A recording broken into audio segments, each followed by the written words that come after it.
From WBAZ Radio, it's Interview with the Artist with Walker Vreeland.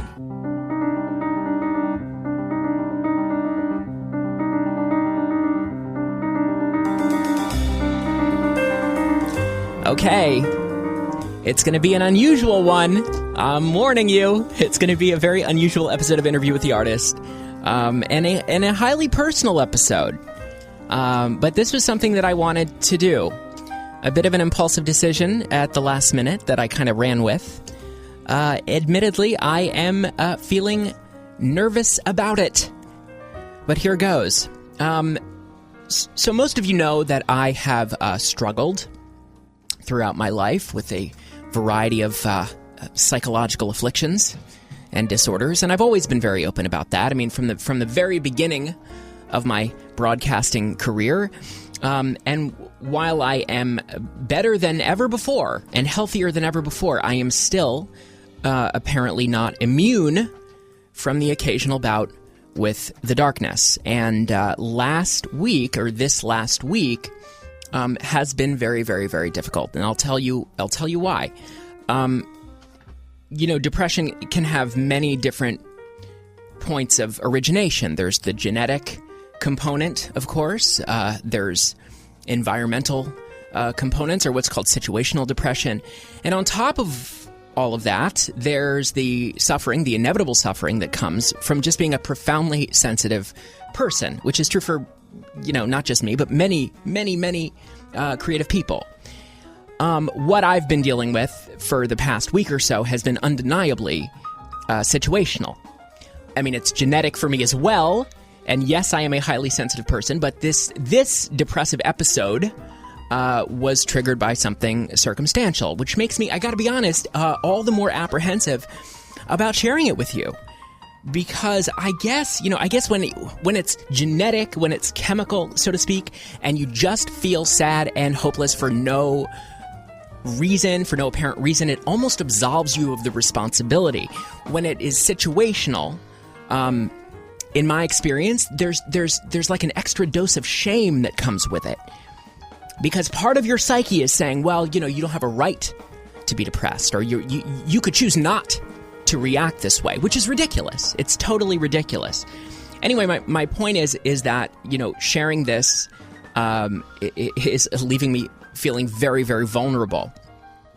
Here's what happened. A couple weeks ago, I was asked to audition for a production of All My Sons, the Arthur Miller play.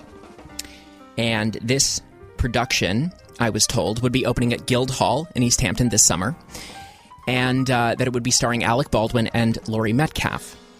I was immediately interested, and I was really quite taken aback and touched to have been asked to audition and to have been considered in the first place, especially given the fact that I have not been an actor, professionally speaking, for quite some time. So I was very moved, and I was very excited by the prospect of working on such an iconic American play, and of course, by the prospect of working with Baldwin and Laurie Metcalf, and working with Steve Hamilton, the director, who I respect. I did not tell a soul that this audition was happening, and that's just sort of how I operate. If I start talking about something like this, then my focus becomes almost diluted, and then my energy gets scattered, and it makes me even more nervous. And then you have people asking, "Did you get it? Did you get it?" And I can't deal with that kind of thing. So last week I went in, I auditioned, I thought it went well, and I didn't get it. And from what I was told, it was between me and one other person. And again, I thought the audition went well. I felt good about it. I thought I was definitely right for the part, but according to them, there was someone who was even more right for the part. And that's just the ball game. That's just how it works. Now, having said that, I was devastated. I was absolutely devastated. I really, really wanted this. And I knew how badly I wanted this going in. And when I didn't get it, it knocked me down. It knocked me down. And I got to be honest, I was sort of out of commission for a little bit. I did not really shower. I wore the same clothes for 3 days. I cried. I screamed. I ate 2 5-packs of Atkins caramel double chocolate crunch bars. And by the way, you can't lose weight with those goddamn things. I mean, the whole mannitol sugar alcohol thing is a bunch of bullshit. I slept for 2 16-hour stretches. I contemplated whether or not I should start smoking pot again. It was rough. It was rough. And I know I'm downplaying it with jokes, which is sort of my tendency. But, God's honest truth is I was feeling a whole lot of anguish. I felt anguish. And I can't say the depression was all a result of this experience. I mean, I'm predisposed to it. So, it's almost like depression's always slinking around in the wings, waiting for something like this to happen. But a few things. First of all, I want to reiterate how grateful I am that Steve Hamilton brought me in to read for this role. And I also want to say that I know why I had the reaction I did, and it was for several reasons. First of all, obviously I wanted it. Secondly, I am ridiculously off the chart sensitive. And third, and I think this is the biggest reason, I'm simply out of practice. I am simply out of practice when it comes to the whole audition process. When I was acting full-time or when I was trying to act full-time, I was auditioning many times a week, sometimes multiple times a day. And you're just used to it. You're used to the rejection. You're used to not hearing anything back. It doesn't knock you down as hard. Yes, you want things. Yes, you get attached to certain projects, especially when you get a second and third and fourth and even fifth callback and then you don't get it. It's very hard. But when it is part of your everyday routine, you just become more equipped for how much the business sucks. It does not seem as awful. You go in, you do your thing, you leave it at the door, and you let it go. You go in, you do your thing, you leave it at the door, and you let it go. Sometimes it works out. Most of the time it doesn't. And that is, again, just the ball game. And I have just been out of the ball game for some time, or that aspect of the ball game. This was the first audition I've had in, I kid you not, about 10 years. So I'm just out of practice. I'm emotionally out of practice for it. And it's also very rare that I'm up for something that I really, really, really want. So anyway, this brings us to today in this episode. And I thought, how could I make something out of this experience? How could I do something with it? And I thought, who could I invite as a guest to talk about just the creative struggle in general? For all of us who go through things like this, whether you consider yourself an artist or not, chances are if you're listening to this show, you probably have some artistic sensibilities. You're probably in touch with your creative side, which means that you go through dark times. And I thought, who could I have on the show to talk about all of this stuff and, maybe help me process this experience at the same time? And then I thought of Susan Lambert. Now, Susan Lambert is someone I've known for a number of years. She's a therapist who's sort of been a mentor to me of sorts. And she works specifically with a lot of performing artists. And she's also a teacher and a performer herself. And Susan has been expressing interest in doing this show for a while. And honestly, I wasn't sure how I felt about that. Having a therapist on the show, I just thought, I don't know. It might be a little too close to home. You put someone like me in dialogue with a therapist, who knows what will come out? Who knows what will come to the surface? And then I realized, the whole idea for the show terrifies me. I mean, the idea of talking about something so personal, something so fresh, something so raw that just happened last week. So why not just go for it? I mean, it scares the hell out of me. Why don't I just do that? So here we are. And this episode is, yes, it's therapy for me, but it's also therapy for you. And it's an opportunity to talk about mental illness and the artistic temperament and the creative struggle and the inner lives of artists. So away we go. It's episode 44, the Depressive episode. Get it? with therapist and teacher Susan Lambert. When your day is long and the night is yours alone. Susan Lambert, welcome to Interview with the Artist. It's wonderful to have you. Thanks so much. As you know, part of the reason I'm having you on the show this week is because I had a sort of a miniature depressive episode last week. And I thought it would be a great opportunity to talk about some of the universal experiences that all creative people go through and why they do and how to deal with them. And so I'd like to start by asking you, how do you think I'm doing? I'm just joking.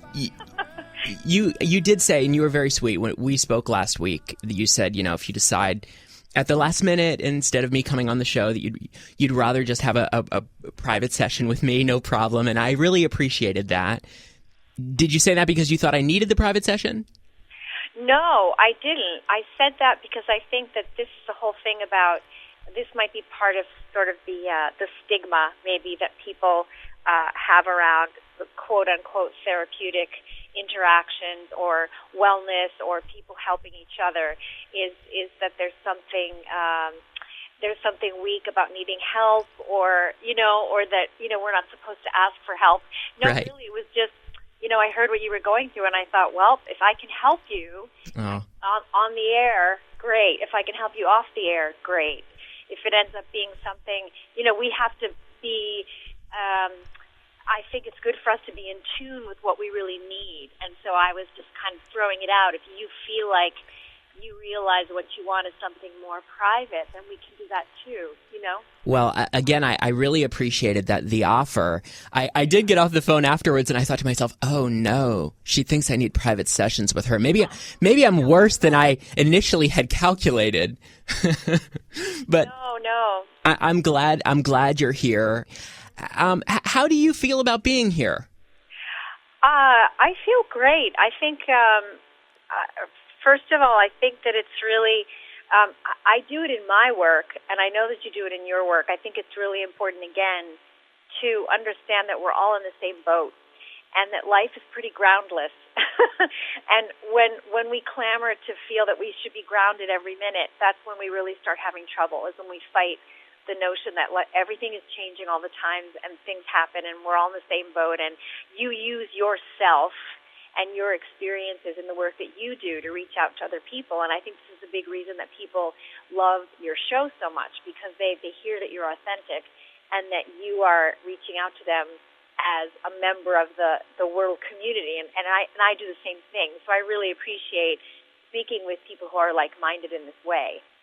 I do want to admit to you that just a second ago, when I asked you how you felt about being here, that was a real pleasure for me because, for most of my adult life, I have seen strictly classically Freudian psychiatrists where, you're sitting there and you ask, well, what do you think? And their response is, well, what do you imagine I might think?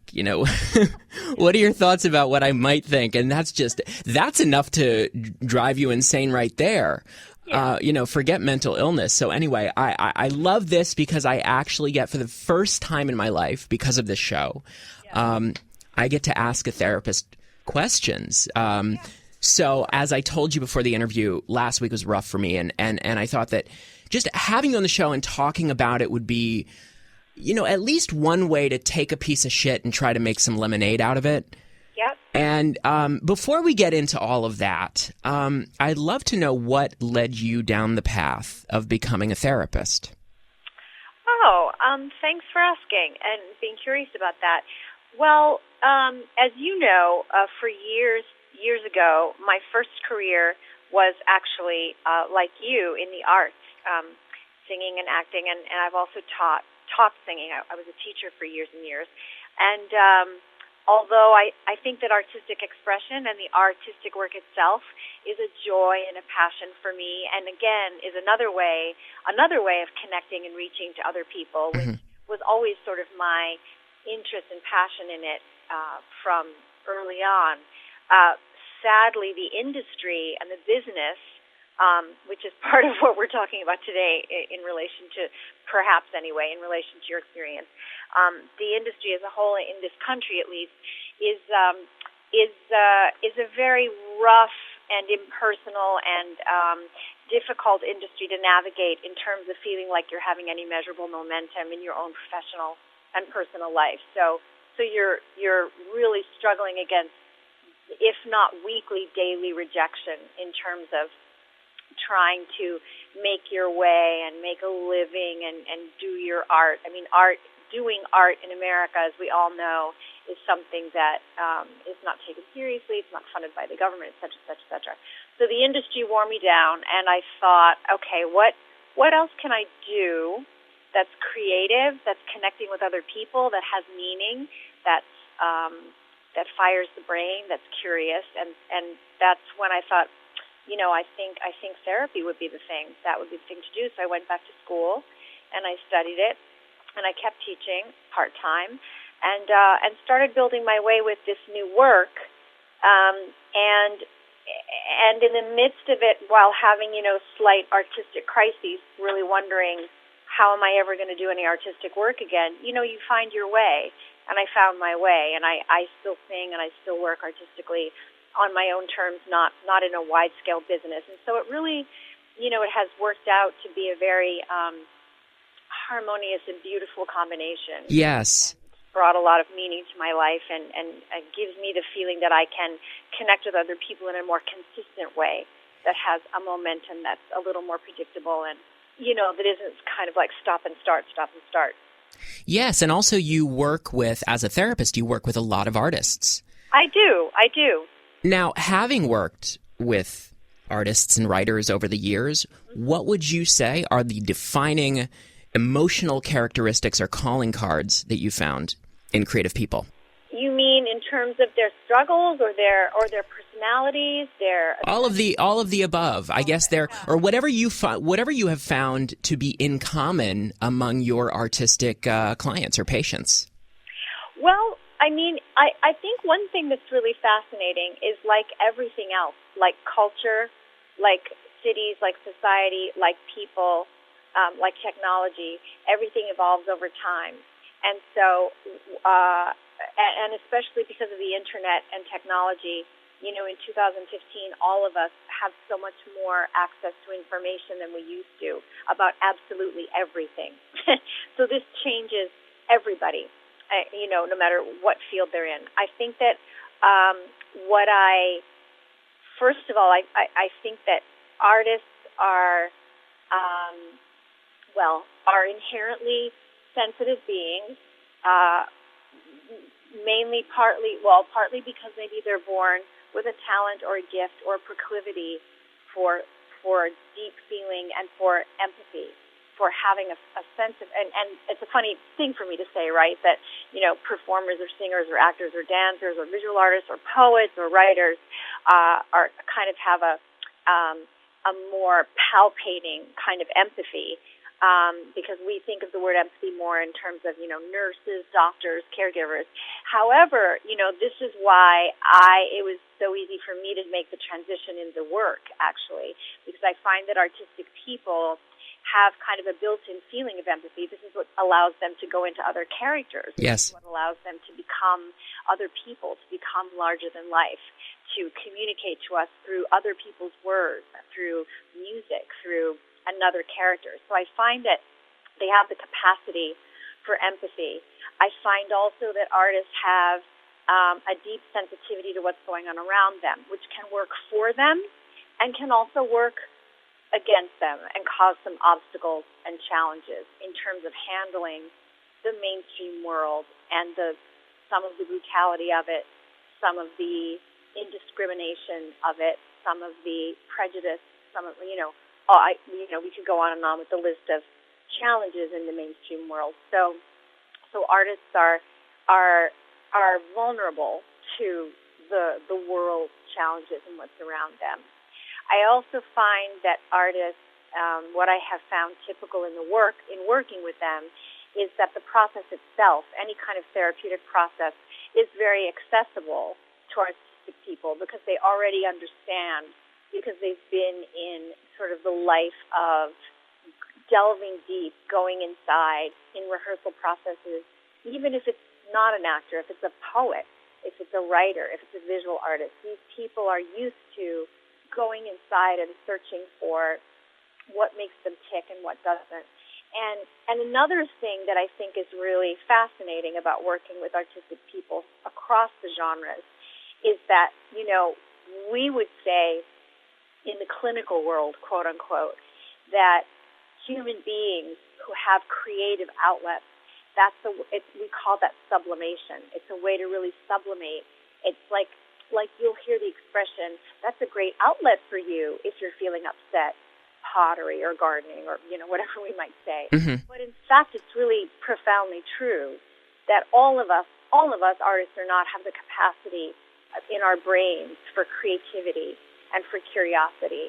And so artists have this special and deep and consistent outlet for processing what they go through in their lives in this way, and they can use this in their therapy as well, and therefore therapy really works for them. Yeah. Now I would imagine that being in therapy with performers, with writers, actors, singers, would both invigorate you and exhaust you. Would you say that's the case? Actually, no, I wouldn't say that. I would say that maybe the first year or two or three that I was doing this work, I was exhausted a lot of the time. Yeah. Because you're new and there are a lot of surprises and you haven't figured out yet how to balance the whole thing of it, how to balance your approach to the work, what you put into it, what you take home with you, etc. But I think that once you understand your own self in this kind of work, when you're in any kind of work where you're caregiving or you're relating to other people or you're teaching, even your work where you're connecting with people in a way that feeds them on a daily basis, once you figure out how you're also taking care of yourself and who you are and what the work means to you, I do not find it exhausting. I think that if we start feeling a little tired in the work, the first question we need to ask is, I wonder what's going on with me, rather than, I wonder why these clients are exhausting me, because 9 times out of 10, it's going to be something that's going on with us, which is why we have to be very responsible, not only to take care of ourselves, but to be really ethical and responsible about checking in with colleagues and being really on top of where we're at and being fit. Yes. To kind of work with people, So not only are you looking for the places where your client might be projecting, but you have to look for the places where you as a therapist might be projecting. Absolutely, because I expect clients to project, and that's my job, and I'm trained to understand that, and hopefully I have the humanity, and I've been able to understand over the years that really the more important skills to develop in a way in this work are tolerance and compassion and empathy. And if I'm working on those things myself as a human being, rather than all the technical critical knowledge, which I'm not throwing out of bed at all, because of course I believe in that and did the degrees and all of that, but I think that if I'm working on my own levels of compassion and empathy and real acceptance and connecting, then I expect that. That's what my clients come for. That's what we're saying as caregivers, is that this place and me, this person, and whether the place is in an office or on a screen, in a Skype call, or on a phone, or in an email even, this is the space where that's what we're doing. We're Yes. here 100% for you and whatever's going on with you, and I'm here to hold it for you and with you. And, just because I'm curious, Susan, when you began practicing as a therapist, did you make any mistakes? And if so, what were they? Oh, sure. Oh, my goodness. I still make mistakes. Like what? Well, I would say that in the beginning, we would be here for hours if I really, dialed the Rolodex back. If I had a Rolodex of my mistakes, we'd be here too long. Well, for me too. But I would say in the very beginning, the first thing that popped into my head actually is working with client as a very new therapist years ago, working with people with substance abuse, really bad addiction. I was very naive how tough that was, and I wasn't really equipped as a new therapist for that kind of work. It wasn't really a thing I had specialty training in, and I missed a lot of red flags in the beginning with a few people.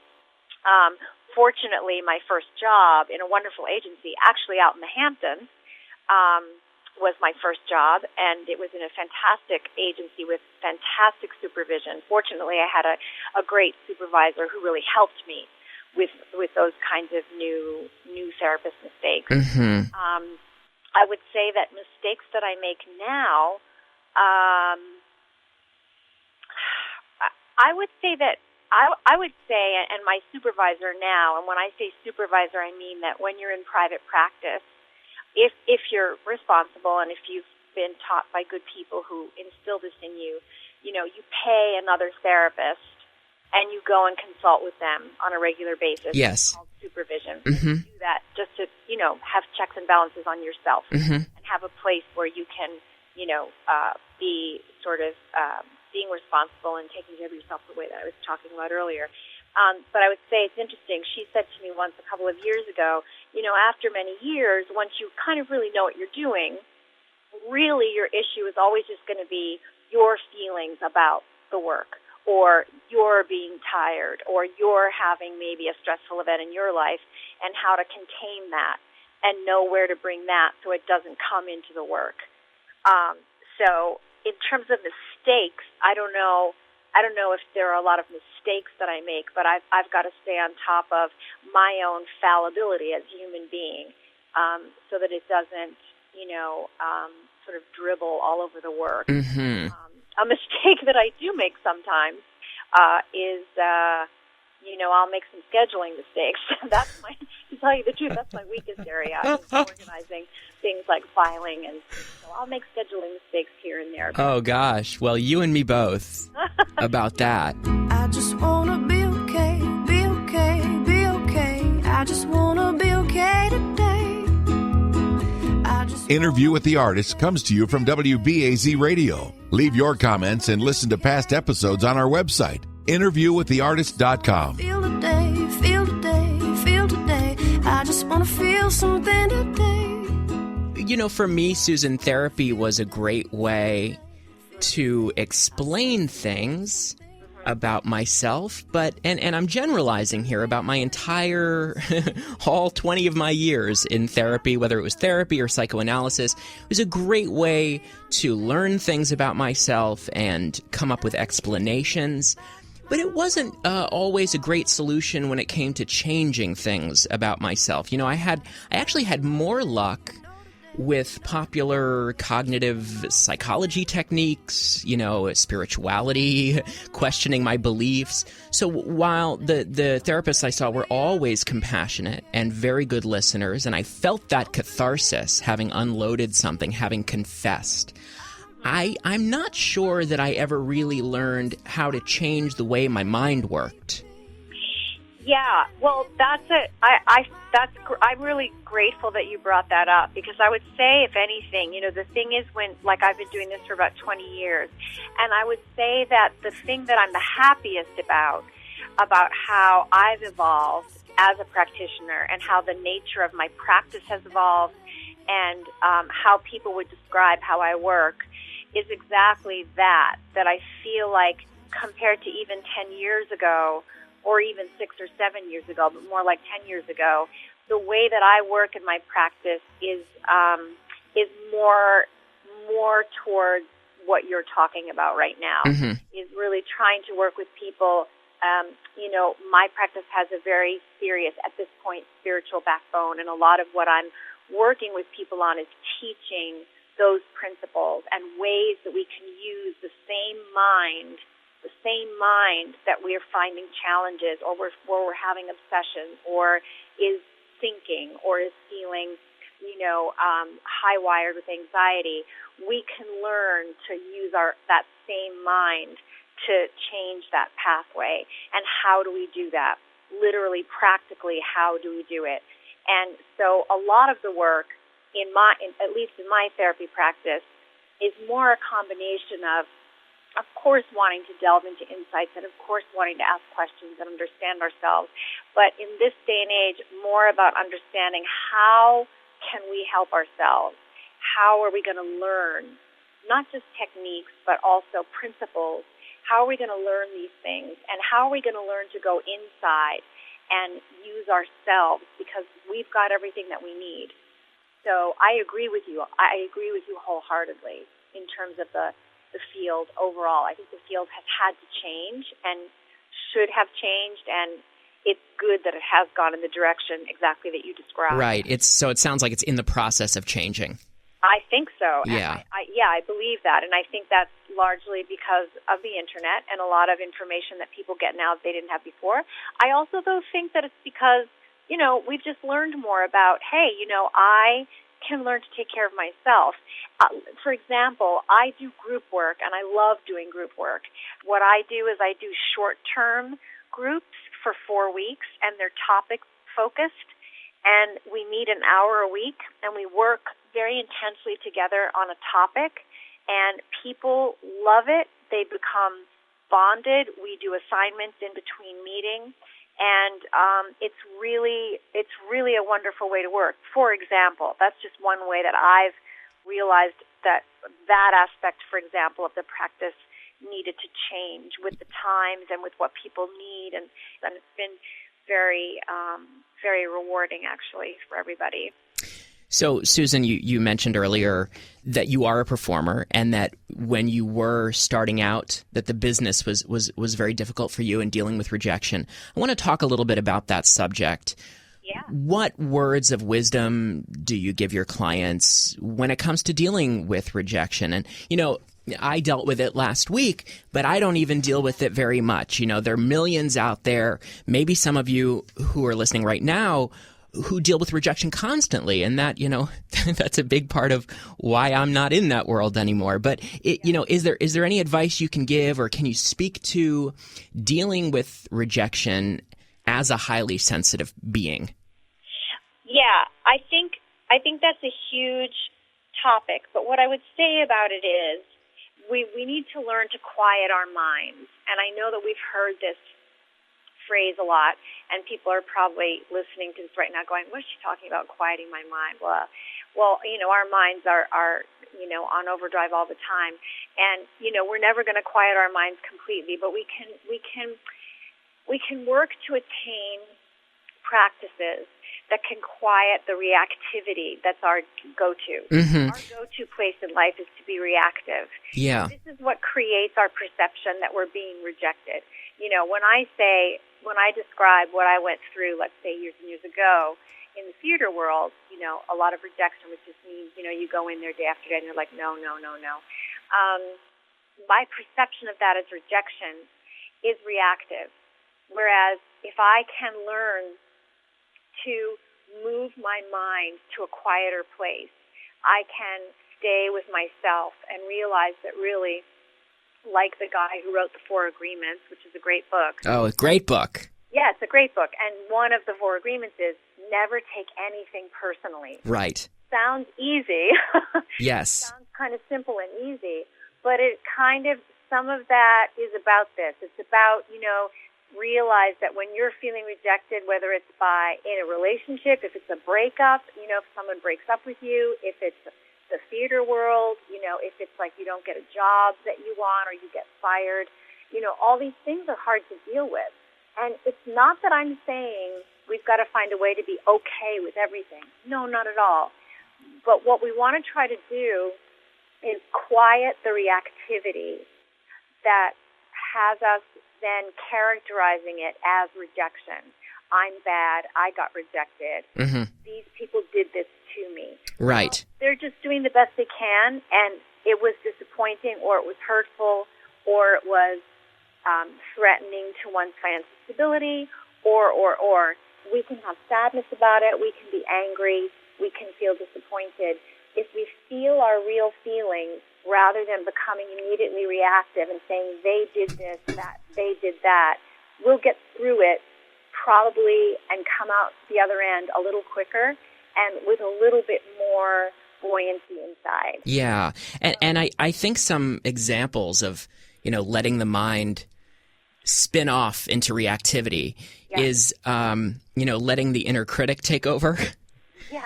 And also, spending a lot of energy speculating why you got rejected. It's totally pointless. It's absolutely futile. It's a waste of energy. There could be a million different things all outside of your control, and you'll never know anyway. Yeah, and there are. Basically, people are all doing the best they can. And, and somebody could challenge me if this was a call-in show, and they could say, that's not true. My boss just cursed at me yesterday, or my boss just sexually harassed me yesterday. That's not doing the best he can.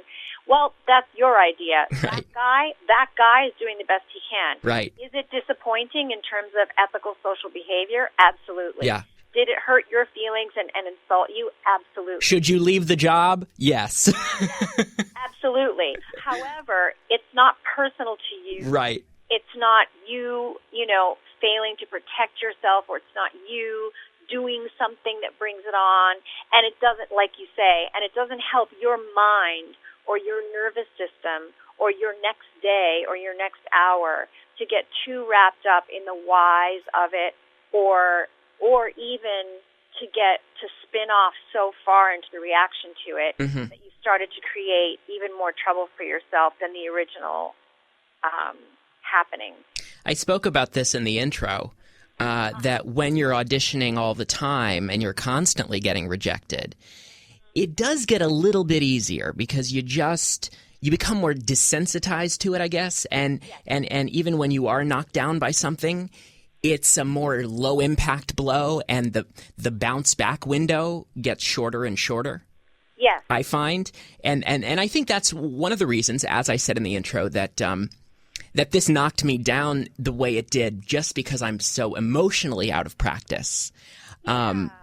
I find that the fundamental conflict for so many artists, and this was why I didn't really love being an actor, was the work itself, acting, is so, and I'm just using that as an example for me personally, is so indescribably life-giving.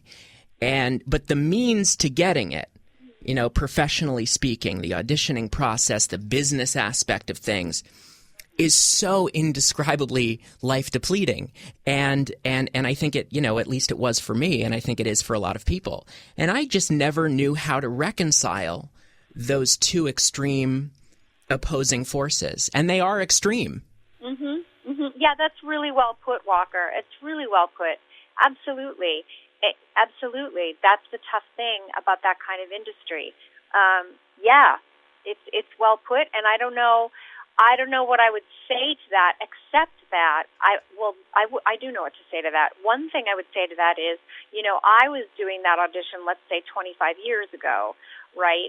And in this last 25 years, because just like politics change, not that much, but just like politics, we hope, change to some degree, just like cultures change, the culture of that syndrome and that industry has changed in this sense. For example, there are many, many, many, many, many more small theater companies now, and regional theater companies and collectives and people doing their own work as a result of that kind of big brother, huge, sort of terrible theater industry that had this brutal process. Right.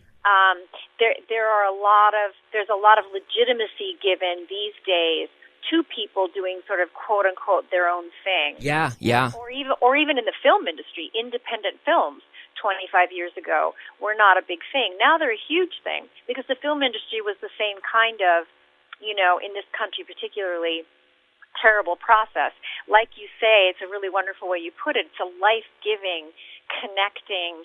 I'm opening my heart to give you an experience at the movies or in a play or at a concert, to have a feeling you might not have thought you had, to find some information about a person's experience that you might never have known about if you hadn't come here, and I'm giving that to you. And it's beautiful. By the time the audience gets there, they don't realize that what people might have had to go through to get that part or to be in that play or to be in that concert was quite crushing. Yes. and difficult. So I think that the great thing is that independent people have said, hey, I want to do my art. I keep wanting to connect to people. I want to keep giving this, so I'm going to give it any way I can. I'm not going to say to myself anymore, if I'm not on Broadway, I'm nothing, and therefore blah, blah. I'm going to say, like I did in New York the last 2 years, I did performances in my living room in Astoria. Yes. Audiences of 50 people. Yes. Great sound system. And they came and kicked their shoes off and brought their own bottle of wine and had a beautiful experience. And that had a great following. I mean, it got a lot of attention. It was called Solana Astoria. Yep. But I mean, I couldn't agree more with what you're saying, Susan. And I actually think that what you're saying is the only option, that you have to create your own work. You have to create your own career. It's really about creating your own destiny and not allowing yourself to be beholden to someone else, and not putting your future, your destiny in someone else's hands.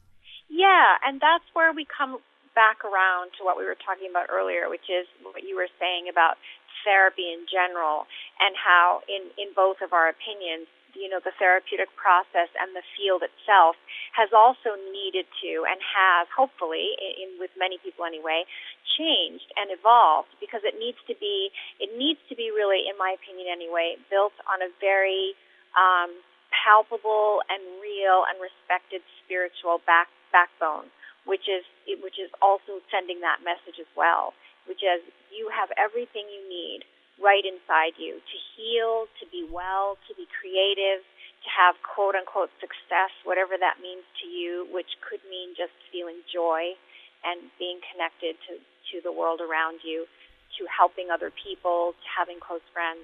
And so these things are all attainable for everybody, and sometimes we need help with that, or we need partners. We need partnerships to help us find these things. And that's, of course, I don't want to spin off and get tangential, but that's what the Dalai Lama is always talking about when he's saying the world needs to be more interdependent. He's saying we need to be partners in this life. Yeah. And accept ourselves and each other, and any kind of brutality. My yoga teacher always says comparison is violent, which is such an interesting phrase. Yeah. Most people would say, what? That's ridiculous. But if you think about it, comparison is a little violent. Yeah. And so, we can be partners with anybody that we're working with, and understand that we're in the same boat, and help each other or support each other or respect each other in ways that make sense, And it doesn't have to be one way. It can be a lot of different ways. Girl, take a seat. Rest your weary bones. The secret safe in my hands. You're listening to Walker Vreeland. Follow Walker on Twitter @WalkerOnRadio. Maybe help me to understand. If you're just joining us, I'm speaking with therapist and teacher Susan Lambert. As you know, so much has been written about the artistic temperament. For decades, psychologists have been studying this link between creativity and mental illness, and there's so many examples. There are just countless examples of this, from Hemingway to Tolstoy, Charles Dickens, Virginia Woolf, Tennessee Williams, Robin Williams. These were some truly crazy people, and they were geniuses. Yeah. Have you found in your experience as a therapist that the more troubled the person, the more gifted? Is that a myth? And is that even worth trying to determine? I don't really think it's worth trying to determine, to tell you the truth. I think that the most useful thing about all of that information ending up, being known by more and more people is that more and more people can accept that mental illness and, frankly, imperfect brains is reality. Yeah. And that mental illness is not a thing for everyone to run through the streets screaming and running into their house and locking the door about. And that this myth that just got busted the last several years with fantastic brain research that people did. No brain is perfect. There isn't any such thing as a perfect brain. Brains are imperfect. There is mental illness. And yes, a lot of creative people show signs of mental illness. However, I would also tend to say, there are a lot of business people with mental illness as well. Yeah. They're just hiding it. Yes. They're hiding it, or it's not showing itself as much because we're not as exposed to them, and they're not attempting to express themselves from an inner emotional place as much. It's not part of their job. Yeah, those of us who take the risk to really be expressive on some kind of an extreme level emotionally are going to expose whatever flaws are going on in our emotional makeup or in our brains. It's just going to show itself more. But I really, if we really got reports, if we really heard from everybody, I don't know that we would see that there's more mental illness in the artistic community than really any other community. So I think it's the human condition. We're not perfect. We suffer, and life is hard, and brains aren't perfect. And hopefully, in the therapeutic realm, also, while helping people to look inside and to teach themselves how to help themselves, we can also disabuse them of feeling any kind of stigma for anything that they're struggling with, because we're human beings and we all struggle, Did you by any chance read the Anne Lamott article that came out last week? Yes. I actually want to quote this piece because I think it's really, it so eloquently expresses exactly what you're talking about. She writes, "All truth is paradox. Life is a precious, unfathomably beautiful gift, and it is impossible here on the incarnational side of things. It has been a very bad match for those of us who were born extremely sensitive. It is so hard and weird that we wonder if we're being punked. And it is filled with heartbreaking sweetness and beauty, floods and babies and acne and Mozart all swirled together." And then she goes on to say that everyone is screwed up, broken, clingy, and scared. Even the people who seem to have it more or less together. They are much more like you than you would believe, so try not to compare your insides to their outsides. Absolutely. Yeah. That says it all. That says it all. Yeah, it really does. You could say to your audience, if you read nothing else, if you can only read one thing to learn about life and yourself ever, read that. Yeah, and really it sums up how I feel so much of the time. Last week I was writing down some of my thoughts, and one of the things that I wrote was that I have such a high degree of emotional sensitivity to the point of sometimes feeling like I'm not really fit for this earth. Now, some people will hear me say that, and they'll say, "Oh, don't say that." Well, I'm saying it because I feel it sometimes. It doesn't mean that I don't want to be here. It just means that I often feel like an alien. Yes. Sometimes I say to myself, God, I wish for just 1 hour that I could be an asshole that doesn't feel so much. Yes, but at the end of the day, no, you don't. Right, that's true. No, you don't. You're absolutely right. I've said when I had my practice in East Hampton, because I don't really see kids that much here in New York, although I see a few children, and I do see children on Skype, too, because I do a lot of my work on Skype, yeah, which is fantastic. But when I was in East Hampton, I saw a lot of kids and families, of course, and I can't tell you how many times I would say to a mother, listen, I'm going to tell you something. Your child is very sensitive, so he's going to suffer in the world. Mm-hmm. That's just a given, but it's okay, because we would much rather your child be sensitive than insensitive. And so we're going to help him learn how to handle that sometimes life is going to hurt because he's sensitive. And I'm a sensitive person, too. Yeah. Have I been hurt because of that? Yes, but I would much rather learn to weather and handle my hurts than not be a sensitive person. Now, if anyone's listening to this radio broadcast and says, I don't think I'm that sensitive person, is that a bad thing? Nope, not at all. Not at all. Now, what would you say to that person listening who's thinking, yeah, or maybe this is actually just a voice in my head who's thinking this, dude, you need to toughen your skin. You know, if you want to do this, you need to thicken your skin. You know, and that's sort of the tone of voice that I hear too. It's like a frat boy, you know, and not the kind of frat boy I'm attracted to. It's like a douchebag frat boy telling me not to be such a fucking sissy, and that's probably goes back to elementary school. Yeah, it's funny that you said that phrase, actually, Walker, because I'm not a big fan of the toughen up or get a thicker skin. So when I hear people say that, it's not that I will, you know, argue with them or fight with them, but I might ask them if there's a way to rephrase that, you know, rather than, because I don't know if you have a thick, if you're tough and things don't, you know, if cruelty or brutality or insults or, you know, I don't know, whatever, mishaps or upsets or breakups don't knock you down too badly in the world, you know, good for you. You know, good for you. That's good. Okay. Right. Good. However, if it does, I don't know that I would say toughen up, get a thicker skin. I might say, let's figure out how to help you find your feelings, tolerate them, and sit with them, and figure out what help you need to stay buoyant enough to weather that storm. Yeah. You know, I bring it up not because a lot of people approach me and say, dude, you need to thicken your skin.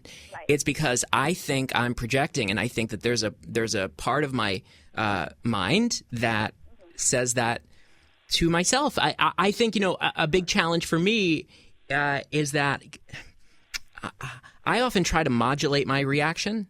You know, I will somehow try to make what's happening not happen, which, gosh, that works every time. You know, and another thing that happens when I'm feeling things very intensely is that I get very angry, that I do feel things so intensely, and I start to resent my own sensitivity because it's just too painful. But I find that if I talk it out, I'll eventually cry, and the energy is released. Yeah. So, you know, this is going to sound super cheesy. So this is a disclaimer, a cheeseball alert disclaimer. I was looking at my cat the other day, my cat Buster, and I said to him out loud, "Do you even know how perfect you are?" I said, "You are perfect exactly the way you are. Like, it would be impossible to change anything about you to make you better." And then I thought, well, you know, why isn't that true? Why can't that be true for every human being? Mm-hmm. Well, it is. Yeah. I mean, it is true. It's just, you know, it's like the quote that I said earlier. It's a very famous, I'm sure you know her writing, Pema Chodron. She's a very famous Buddhist nun, and she's Yes. a wonderful, wonderful writer. And she says a lot of things, but she says, you have everything you need. You have everything you need. And she means inside you. You have everything you need. And we're all in the same boat. Yeah. And what she's really intending to say is, you know, don't worry about it. There's no perfect. There's no thing you're supposed to be that you're not. You have everything that you need.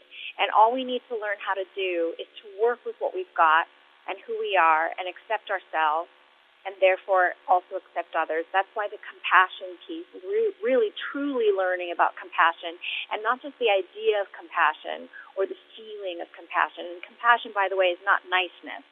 Compassion is actually clarity.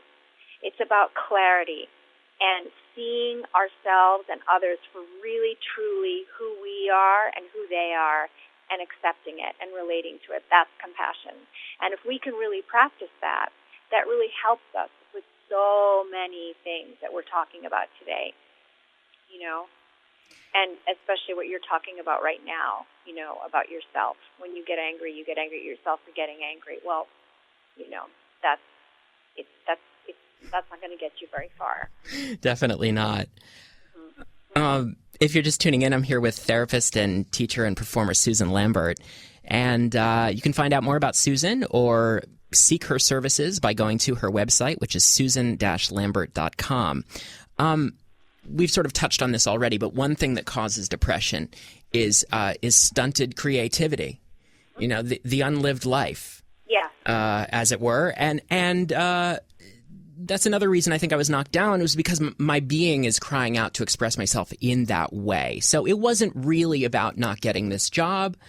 It was, but if you scratch below the surface, it's really about feeding myself in a way that will make me feel more whole. And I think that's probably something we all can relate to. I know that there are a lot of people out there who are afraid. I certainly have my own fears that hold me back, but I know there are a lot of people out there who are what Julia Cameron calls shadow artists. They have a creative impulse, or they've always had something stirring inside of them, but because of their conditioning, they have always told themselves, well, who am I? Who would want to listen to what I have to say? Or that's not realistic, or it'll never happen. So I was very lucky to grow up in a supportive family where those messages were not reinforced. But I think I'm in the minority. What would you say to those people? What would you say to the shadow artists who they have a creative impulse, but they're afraid? Yeah. Well, there are a lot of things I would say. I would say, again, if that keeps coming up and it's a feeling that starts to make you feel blurry or a little sinking or a little or that inner critical voice starts to take over a little more, or that you have a little less energy, if it starts affecting you, you need to find a partnership. You need to find partnership to help you learn to find buoyancy, because that creative self is in there. It's in there. It's just gotten a little misplaced. Or maybe something that happened, or something that's going on, or something in the brain, something is putting a little shadow on it, and you need to find partnership. Like, for example, Julia Cameron's brilliant book, when it came out, The Artist's Way, was like a partnership for a lot of people. Yeah. To find their way back to themselves. It could be a therapist. It could be a yoga class. It could be swimming. It could be fly fishing. It could be a poetry teacher. I could go on and on. But where there's some kind of, the thing is, we don't do well with isolation when we're struggling. Isolation is not one of the good ingredients. It's like how we always say avocado is the good fat. Well, isolation is not the good fat. Isolation doesn't really help us. And so that's what I would say. Isolation is not the good fat. I think that you need to be quoted. Yeah, maybe that's like the title of the book. I think it's a great book title. I think you should really run with that, Susan. All right. Isolation is not the good fat. Mm-hmm. All right. Mm-hmm. That's really it. That's what I would say if somebody was struggling with that. I would say the whole thing about that shadow, that feeling of shadow, whether it's in the context that Julia Cameron talks about it, or even it's whether we feel that little bit of that kind of funny, if we're a little, whether it's that we're a little depressed or we're a little sad or disappointed or, whatever it is, if that's interfering with us and we're really feeling it, we need to try to find, we're trying to recapture some buoyancy. We don't have to recapture everything all at once. We don't have to immediately be quote unquote happy. We don't have to, find an answer. We don't have to find a complete solution. What we're looking for is to get the brain a little bit more fired again, to get a little more buoyancy, a little more energy, so that we can feel ourselves a little bit more and get out from under the shadow. And then we can start to address the other stuff, whether it's about feeling happier, more productive, find love, whatever those things are that we're interested in our lives, It's hard for us as human beings in this complex society to realize that we do have everything we need, and that's where we need to go first is inside ourselves, and then look for that kind of partnership, whatever that ends up being. If we're not getting above water on our own. Well, I do believe that we have everything that we need, but I'm not sure if we're always expressing everything that we need to express. Yeah, and true enough. I think that it is pretty amazing that what you don't express can kill you. I can't remember what the quote is. I think it's one of the Gnostic Gospels, so that what you if you bring forth what is within you, it will save you. If you do not bring forth what is within you, it will kill you. It's something like that. Something like that. And I think that's a pretty powerful paradox. Yes. Absolutely.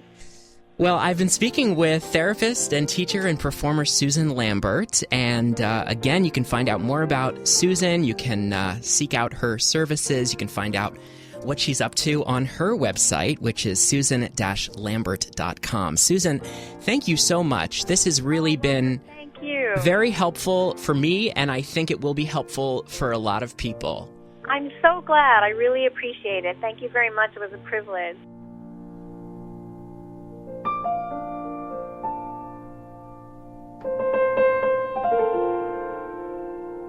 Interview with the Artist comes to you from WBAZ Radio. Leave your comments and listen to past episodes on our website, interviewwiththeartist.com. Thanks for listening.